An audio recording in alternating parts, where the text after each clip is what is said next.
5 ways to tell if you're middle or lower class. Socioeconomic status is complex, with blurry lines between classes. However, your lifestyle and wealth-building opportunities often depend heavily on whether you fall into the middle or lower class. There are subtle signs that reveal where you stand. In America, analysts typically split the population into upper, middle, and lower classes based on income, net worth, education level, and occupation-type factors. However, it's not always straightforward. But a few telling signs help you determine if you fit into either the middle or lower rungs of the ladder. Your housing situation. Housing is one of the largest family expenses. If you're struggling to afford a comfortable, safe home in a decent neighborhood, it may indicate your middle or lower class status. If you can manage to buy a house, especially where prices are sky high, and keep up with all the costs like mortgage, taxes, and fixing things without sweating too much, it's a pretty good sign you're in the middle class, said Emily Rose, an expert in sociology. But if buying a house feels like a dream out of reach because it's just too pricey, or saving for a down payment feels impossible, and you're sticking to renting not because you want to, but because you have to, it could mean you're more in the lower class. While housing alone doesn't define class, prioritizing lower costs over space, amenities, and location is a key trade-off often made out of financial necessity. Pouring over 50% of your income into housing just isn't unsustainable. Your occupation. Certain careers are clearly white or blue-collar, automatically projecting a working or middle-class image. Jobs like waiting tables, driving trucks, working retail, manufacturing, and cleaning services signal a lower economic tier. You're considered middle class if you work in a managerial or specialized position.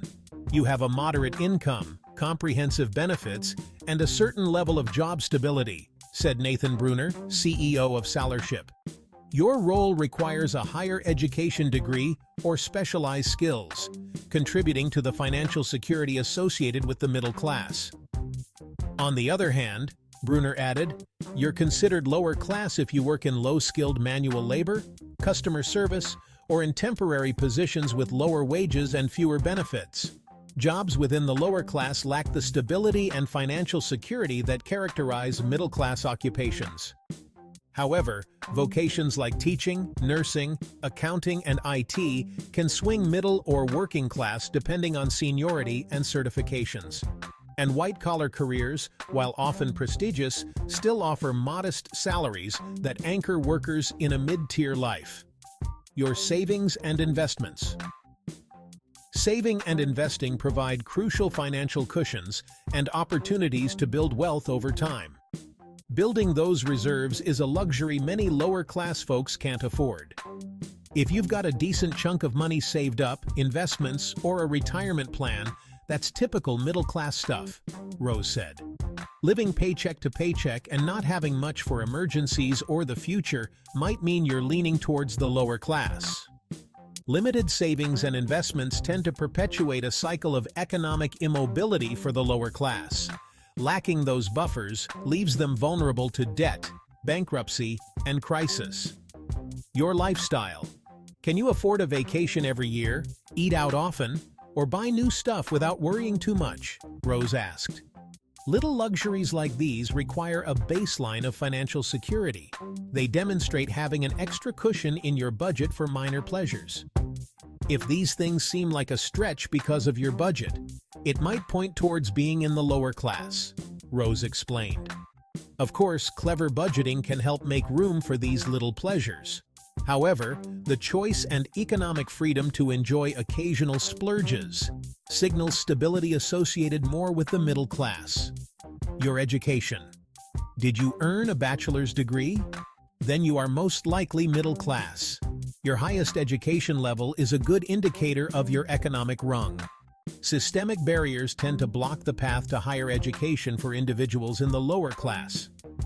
Education level can show if you're more likely middle or lower class, Rose said. Higher education often leads to better paying jobs, right? But if college is too pricey and you can't go, it might mean you're in the lower class.